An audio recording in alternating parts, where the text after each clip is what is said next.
نحمدہ ونصلی علی رسولہ الکریم اما بعد۔ تجویدی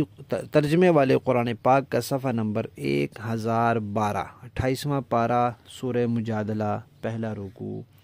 آیت نمبر 3 اور 4۔ اعوذ باللہ من الشیطان الرجیم، بسم اللہ الرحمن الرحیم۔ والذین یظاہرون من نسائهم ثم يعودون لما قالوا فتحرير رقبة من قبل أن يتماسا ذلكم توعظون به والله بما تعملون خبير۔ فمن لم يجد فصيام شهرين متتابعين من قبل أن يتماسا فمن لم يستطع فإطعام 60 مسكينا ذلك لتؤمنوا بالله ورسوله وتلك حدود الله وللكافرين عذاب أليم۔ صدق اللہ العظیم۔ گزشتہ آیات میں اس بات کا تذکرہ آیا تھا کہ جو لوگ زہار کرتے ہیں، زہار کرنے سے ان کی بیویاں ان کی حقیقی مائیں نہیں بن جاتی، لیکن یہ بات جھوٹی ہے۔ اللہ اس کو معاف کرنے والا ہے اور اس کی تلافی ممکن ہے۔ اب اس تلافی کا طریقہ بتایا جا رہا ہے جو سورت کے تعارف میں تفصیل سے بتا دیا گیا ہے کہ یا تو غلام آزاد کرے، اور جو غلام آزاد نہیں کر سکتا یا غلام نہیں ہے تو وہ پھر 2 مہینے مسلسل روزے رکھے، اور جو بوڑھا ہے یا بیمار ہے تو روزے نہیں رکھ سکتا وہ پھر 60 مسکینوں کو کھانا کھلائے۔ یہاں اسی کا تذکرہ ہے، اور یہ بھی فرمایا کہ بھئی یہ جو کفارہ بھرنا ہے، یہ جو روزے رکھنے ہیں، غلام آزاد کرنا ہے، یہ بیوی کے قریب جانے سے پہلے کرنا ہے، اور ان باتوں کی تمہیں نصیحت کی گئی ہے، تم نے ان پر عمل کرنا ہے۔ اگر نہیں کرو گے تو جو تم کر رہے ہو اللہ اس سے خبردار ہے۔ اور یہ بھی فرمایا کہ یہ اس لیے کہ تم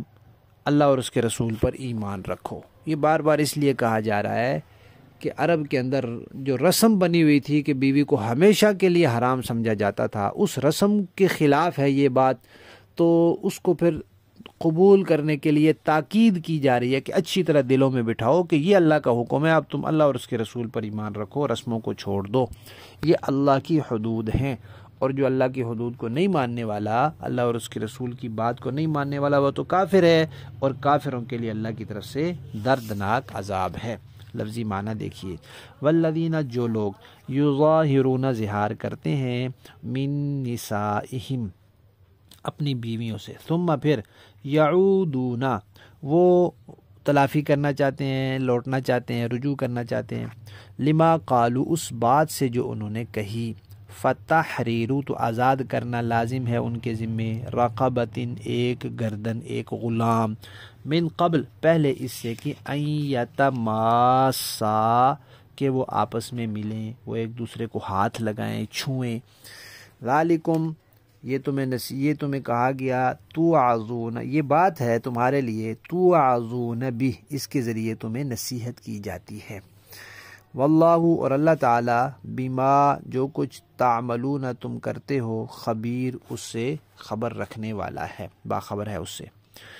فمن، پس جو شخص، لم یجد، نہ پائے، کیا نہ پائے، غلام، فصیام، تو پھر روزہ رکھنا ہے، شہرین، 2 مہینے، متتابعین، مسلسل، لگاتار، آگے پیچھے، وقفہ نہیں کرنا بیچ میں، من قبل، پہلے اس سے کہ ان یتماسا، ایک دوسرے کو ہاتھ لگائے، فمن لم یستطع، پس جو شخص نہ طاقت رکھے، کس چیز کی، روزہ رکھنے کی، فاطعام، تو پھر کھلانا ہے، 60 مسکینوں کو، 60 کو، مسکینوں کو، مسکین کون ہو، مسلمان، وہ ایسے جن کو زکوٰۃ دی جا سکتی ہے، مسلمانوں، کافر کو زکوٰۃ نہیں دی جا سکتی، اپنے اصول اور فروع میں سے نہ ہو، یعنی اپنے والد، دادا، نانا نہ ہو، اپنا بیٹا، پوتا وغیرہ نہ ہو۔ اچھا جی، اور خود وہ مالدار بھی نہ ہو، مسکین ہو، ذالکا یہ حکم کیوں ہے؟ لتؤمنوا تاکہ تم ایمان رکھو باللہ اللہ پر، ورسولی اور اس کے رسول پر، وتلک حدود اللہ یہ اللہ کی حدیں ہیں، وللکافرین اور کافروں کے لیے عذاب علیم دردناک عذاب ہے۔ با محاورہ دیکھیں جی، والذین یظاہرون من نسائہم ثم یعودون لما قالوا فتحریر رقبۃ من قبل ان یتماسا، اور جو لوگ اپنی بیویوں سے زہار کرتے ہیں پھر انہوں نے جو کچھ کہا ہے اس سے رجوع کرتے ہیں تو ان کے ذمے ایک غلام کا آزاد کرنا ہے قبل اس سے کہ وہ میاں بیوی ایک دوسرے کو ہاتھ لگائیں۔ ذالکم توعظون بہ یہ ہے وہ بات جس کی تمہیں نصیحت کی جا رہی ہے، واللہ بما تعملون خبیر اور جو کچھ تم کرتے ہو اللہ اس سے پوری طرح باخبر ہے۔ فمن لم یجد فصیام شہرین متتابعین من قبل ان یتماسا،